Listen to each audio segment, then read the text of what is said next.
Mr. Hitchcock understood something about women that a lot of writers miss. That sometimes the most perceptive person in the room everyone has decided isn't well enough to trust. Tonight's story is called The People Next Door.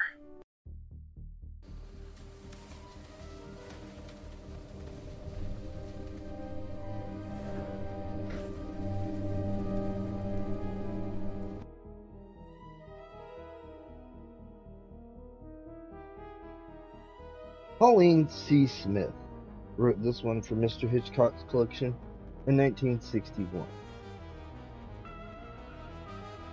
It is a story about a woman recovering from a nervous breakdown, who is told repeatedly by the people around her not to let her imagination run away with her. Her neighbor's husband sells cutlery, knives, and cleavers and things.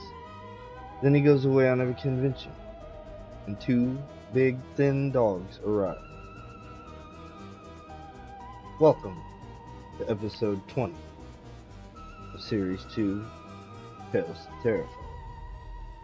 My name is Felix Lebeski.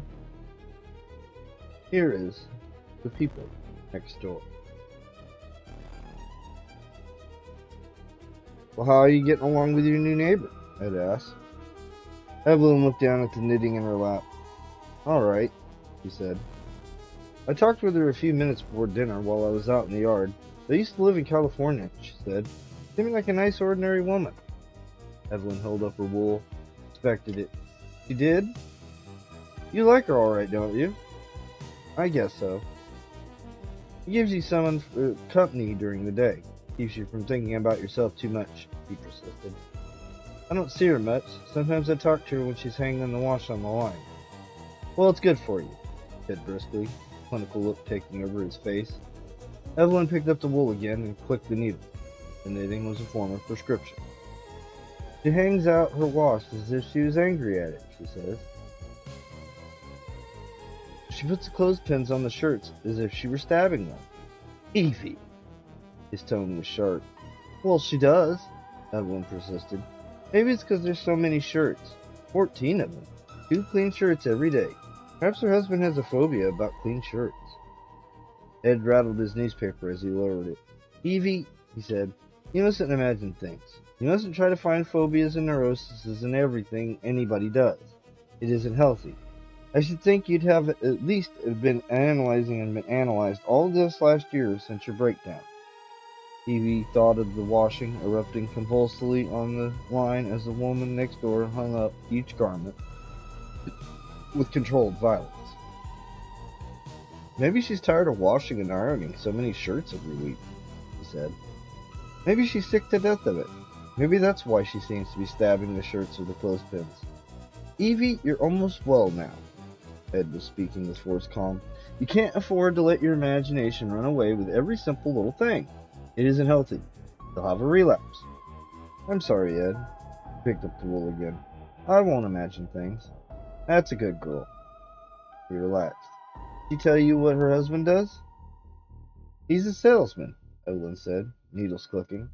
He sells cutlery to restaurants, knives and cleavers and things. See? Ed remarked. Salesmen have to be neat. That's why he wears so many shirts. Is it? Evelyn studied the sweater. The gray wool was very unexciting. She decided she would work a little pattern into it. Red, maybe. Have you ever seen him? No. Ed rimmed his glasses and polished them. Have you? Every morning, he leaves for work a little while after you do. His car is parked in their driveway, right by our kitchen window. I see him while I'm doing the breakfast dishes. Ed turned the pages of his newspaper to the sports section. What's he like? He's very tall and thin. His mouth is thin, like a knife. He wears gray all the time. He makes me think of a gray snake. Evie! Ed's voice was angry now. Stop that! Alright, she stood up. I guess I'll go to bed now. In her bedroom, she stood for a moment at the window. There was a light on next door. One window was an orange oblong. She got into bed, took a Nibudol, and fell asleep. Over the clean suds of the dishwasher each morning, she saw the man next door appear, stride quickly to his car, and get in with his sample case, tall, his features as sharp as the knives he sold, his eyes hooded. Then the car would start, rattle off, and he'd be gone. Through her brief appearances in the backyard, Evelyn grew to know the woman by her long strides to the refuse can where she would clatter the lid off, throw in her paper wrap bundle with an overarm motion, playing the lid back, by her short, fierce tussle with a garment on the clothesline, by her soliloquy as she talked to herself, her words inaudible but the tone clear, sometimes a grumbling complaint and sometimes a violently fierce monologue. Evelyn grew to know her, she felt, quite well, and sometimes at night she would hear sounds from next door. Not very loud sounds, not conversation, muffled sounds. You would have to use imagination to say they were sounds of anger, or perhaps pain, and she had promised Ed not to let herself imagine them. When the car had been sitting in the driveway for 2 days, she mentioned it to Ed. He lowered his paper. "Oh?" he said politely. "Is he sick?" "Maybe he is. I haven't seen her either." "You better go over, hadn't you? Maybe they're both sick." "No, I don't want to go over there." He glanced at his paper, then at his wife. "Why not? You've talked to her. It'd be the kind thing to do." Evelyn bent over her occupational therapy, the knitting on her lap. "You might think I was snooping." Aggravation and indulgence struggled in Ed's face. At last he said mildly, "I don't think she'd like that." "Might." Through one more day without backyard clangor, Evelyn listened and watched while the house next door slept. On the next day, the woman next door emerged to hang out her washing. She no longer moved with a controlled fury. She handled the pieces of wash, even the shirts, as if they were fabric, inanimate and impersonal, no longer as if she wrestled a hated opponent. Stepping to the dividing fence, Evelyn rested her hands on the palings. She leaned over. "I see your husband's car in the driveway," she began. The words seemed to filter slowly through the other woman's mind, to arrange themselves in her brain to make a sense which startled her. She looked at the car, then back at Evelyn.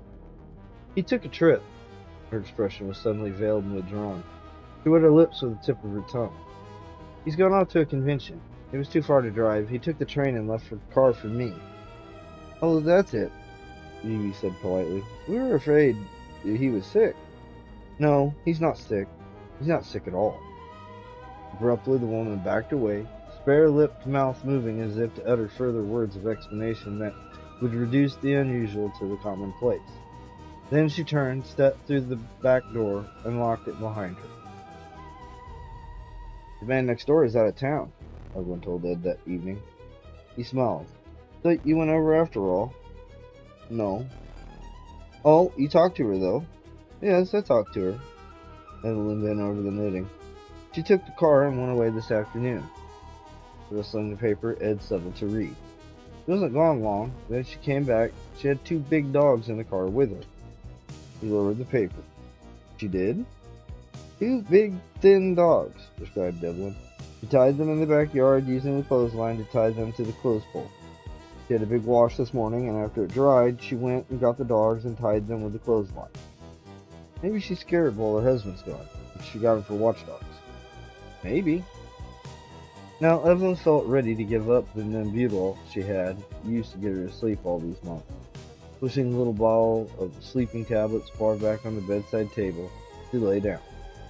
She thought of the woman next door, the dogs in the car in the driveway, the woman, the dogs, the car. At last she rose to pace through the darkened house. Standing at the kitchen window, she looked out at the night to see a button of light across the yard next door. Her eyes followed it. She heard a plop, a snarl, and a growl. Then gulping, snuffling sound of hunger being satisfied. The light made an arc and moved back to the house and was lost. For a long time she stood at the window, then she went to her bedroom, took a Nembutal, and fell asleep. She doesn't like the dogs, Evelyn told Ed several days later. She doesn't have to. They're watchdogs, not pets. She walks them every day. She unties their ropes from the clothes poles and goes off with them. When she comes back, she's tired and the dogs are tired. Then after dark, she gives them a big dinner. Evie thought of them, the slip-slap drag of the animals, their lolling tongues, the fatigued tread of the woman, her face drained of everything but lassitude. Of the way she retied them to the clothes pole, knotting, and re-knotting the ropes while they lay, eyes closed, panting, satiated. What does she say about her husband? Seems to me that convention is lasting awfully long. Doesn't say anything. She just walks to the dogs, walks them and feeds them. Ed laid down his paper. Evie, he said, don't you talk with her anymore? Holding the needles tightly, Evelyn looked at him. I don't see her to talk with her. She just walks the dogs. She doesn't hang anything on the line anymore because she doesn't have any line. She doesn't seem to do anything in the yard except untie the dogs and tie them up again. Well, that's too bad. I wanted you to have some company. Maybe you could walk. No, I don't want to walk with her or the dogs. Evelyn dropped the knitting on the chair she left for the bed. Filled with torpor, the dogs were quiet now, lazy, growing fat as they ambled reluctantly at the end of their rope leashes to fall back and lie somnolent. Evelyn was knitting quietly. The sweater was almost finished. The drab, uninteresting sweater with the bright little pattern of scarlet she had added. She took the dogs away in the car today, she told Ed on Friday. Ed looked at her over his glasses. She did? And she came back alone. Then she went in the house, got 2 suitcases, came out, put them in the car, and drove off. Maybe that's why she took the dogs away. She's going on a trip. Oh, she's going on a trip all right. Or perhaps upkeep was too high, Ed yawned, polished his glasses, fitting them carefully on his nose. She shouldn't have exercised them so much, made them too hungry. He opened his paper and placed it across his knees. Must have cost her plenty to feed the brutes. He pulled the needles from the yam and folded the sweater. He stood. The thing was a pattern, design all finished. I don't think it did, he said. I don't think it cost her hardly anything at all.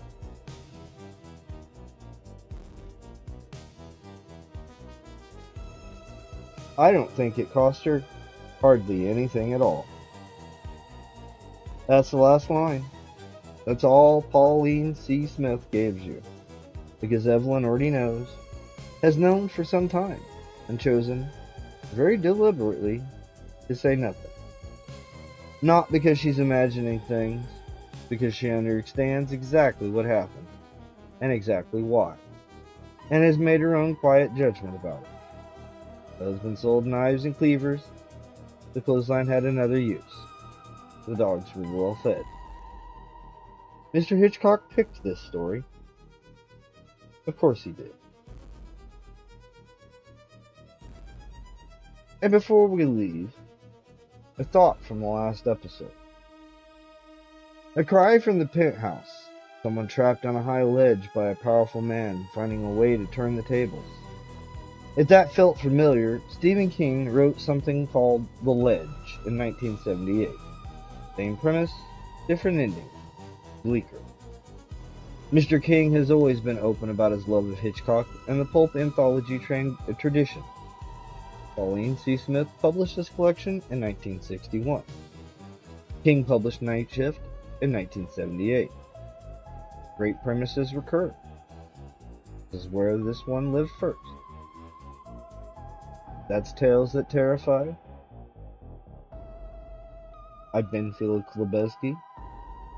Like, comment, subscribe. I'll see you next time. Good night.